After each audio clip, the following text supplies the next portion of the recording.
अस्सलामु अलैकुम वरहमतुल्लाहि वबरकातुहू।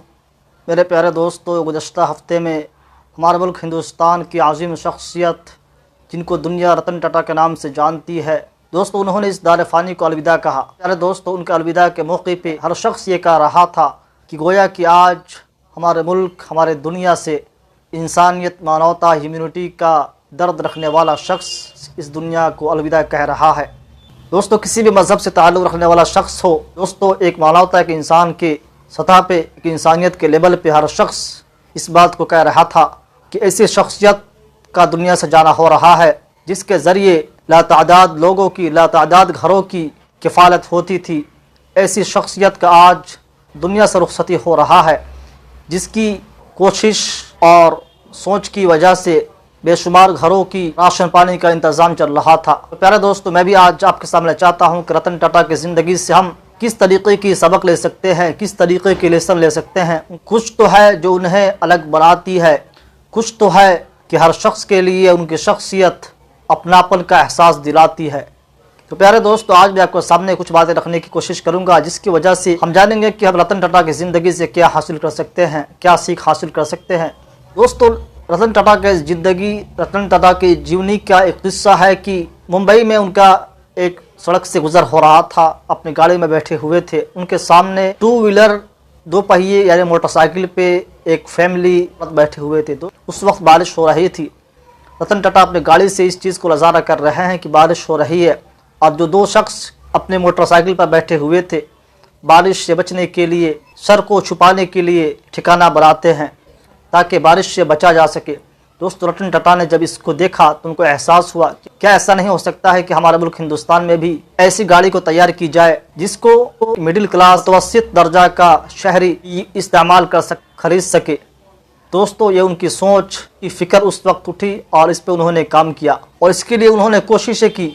उस वक्त से उन्होंने इस चीज़ को ठान ली कि मुझे करनी है, और अपने मुल्क हिंदुस्तान में जो ऐसे लोग हैं जिनके पास ज़्यादा माली ताउन नहीं है, ज़्यादा माल नहीं है, ऐसे लोग कम रकम के ज़रिए फोर व्हीलर ख़रीद सकें और उसमें बैठ सकें। जरा दोस्तों, जिसकी कोशिशों के बावजूद सन 1998 में टाटा इंडिका मार्केट में आया। लेकिन दोस्तों, आगे चलकर ये अलग बात है कि लोगों ने उसको ख़रीदना नहीं चाहा। यहाँ के अक्सरियत लोगों ने उसको एफर्ट नहीं किया, उसको नहीं ख़रीदा। उसकी क्या वजूहत हो सकती है, अलग मैटर है। आखिरकार रतन टाटा जब इस पे कसीर तादाद में कारें, मोटरें बनाना शुरू कर दिए और बनाया जा चुका था उनकी कंपनी के ज़रिए, तो दोस्तों एक वक्त आता है कि उनकी कंपनी बिकने की कगार पे आती है। उनकी ये कंपनी टाटा इंडिका कार बनाई थी, बिकने के कगार पे आ जाती है। इतना बुरा हाल होता है और आखिरकार इनको एक दूसरे कंपनी के ऑनर बिल फोर्ड, जिसके मालिक बिल फोर्ड, उनके साथ मीटिंग ऑर्गेनाइज होता है। तो दोस्तों, उस वक्त बिल फोर्ड कहता है कि अगर तुम्हें कंपनी खोलना नहीं आता, अगर तुम्हें सही से किसी चीज़ का ढंग नहीं है, तुमने ऐसी काम क्यों की? तुम्हारा कंपनी बिक रहा है और ये मेरा तुम पे एहसान है कि मैं तुम्हारी इस कंपनी को ख़रीद रहा हूँ। यार दोस्तों, रतन टाटा ने उसको एक जवाब नहीं दिया। उसकी बात बिल फोर्ड की बातों को सुनते रहे और वहाँ से मीटिंग कैंसिल करके तुरंत वहाँ से निकले, उसको बगैर जवाब दिए हुए। और आने के बाद आपने 80 रनों कोशिशें की और कोशिश आपकी रंग लाई। एक वक्त ऐसा आया कि यही बिल फोर्ड जो कल रतन टाटा के सामने कह रहा था कि मेरा तुम पे एहसान ये होगा कि मैं तुम्हारी कंपनी को ख़रीद रहा हूँ, दोस्तों उस वक्त यही शख्स अब इसकी कंपनी डूबने की कगार पे आती है। तो उस वक्त यह शख्स कहता है रतन टाटा से कि आपका मुझ पे एहसान है कि आप मेरी कंपनी आपको ख़रीद रहे हैं। दोस्तों, इससे आप समझ सकते हैं रतन टाटा की बिलीव, उनकी ड्रीम को। इस कहानी से, इस किस्सा से, जो कि उनकी रियल ज़िंदगी का हिस्सा है, सबसे पहले यह हासिल होता है कि बिलीवर बनना चाहिए। इससे हम निकाल सकते हैं कि ड्रीमर से पहले एक बिलीवर होना चाहिए। मेरे दोस्त, इस किस्सा से हमें यह मालूम होता है कि रतन टाटा के अंदर सहनशीलता, किसी बात को बर्दाश्त करने की क्षमता कितनी है। और इससे एक दूसरा ये निकलता है कि कोई काम कितना ही मुश्किल क्यों ना हो, उसको कोशिश के साथ आसान बनाया जा सकता है। और दोस्तों, रतन टाटा की ज़िंदगी ऐसा नहीं है कि सिर्फ बिजनेस मार्केटिंग फील्ड में ऐसा रहा। इससे आगे बढ़कर अगर आप देखेंगे तो इसके अलावा जो उनकी इनफरादी इज्तिमाई ज़िंदगी है, वहाँ भी इंसानियत की खातिर कोशिश, जिद्दोजहद, इंसानियत का गम मौजूद है। इंसानियत का गम पाया जाता है, देखा जाता है। जैसा कि 26/11 ताज होटल पे हमला होता है तो उस वक्त उनके 80 एम्प्लॉय का इंतकाल, उनका 80 एम्प्लॉय का डेथ होता है। तो दोस्तों, उनके 80 एम्प्लॉय काम करने वालों के डेथ के बाद उनके घर वालों का पूरा खर्चा, उनके बाल बच्चों का खर्चा रतन टाटा के इंडिकेशन हुक्म के बाद इस कंपनी ने उठाया।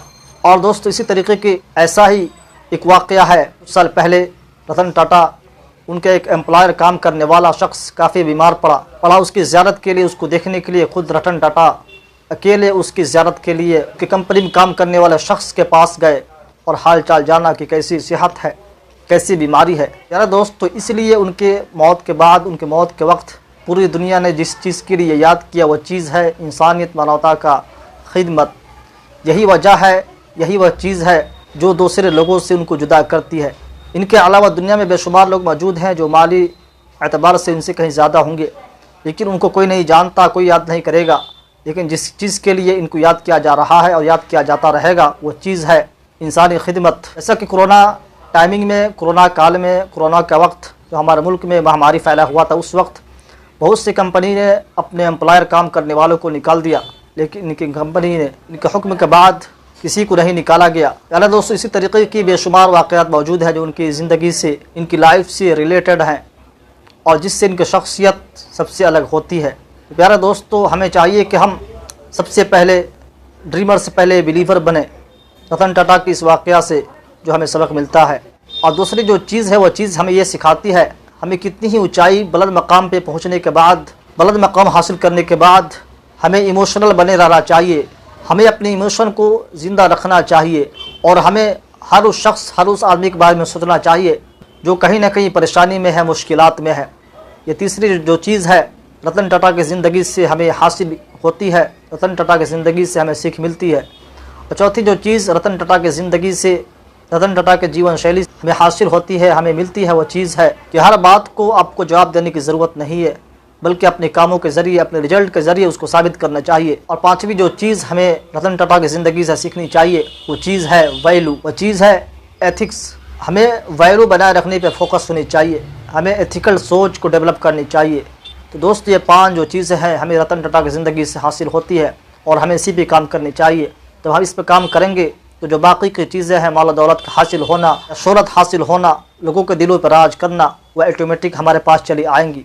दोस्तों, ये तमाम जो चीज़ें हैं, इसके अलावा रतन टाटा की ज़िंदगी से हम और क्या क्या सीख सकते हैं, इसको हम सबको मुआज़ना करना चाहिए, देखना चाहिए, मुशाहिदा करना चाहिए। अल्लाह ताला से दुआ है कि अल्लाह तबारक व तआला हम सबको सीख हासिल करने की, इल्म हासिल करने की तौफीक अता फरमाए।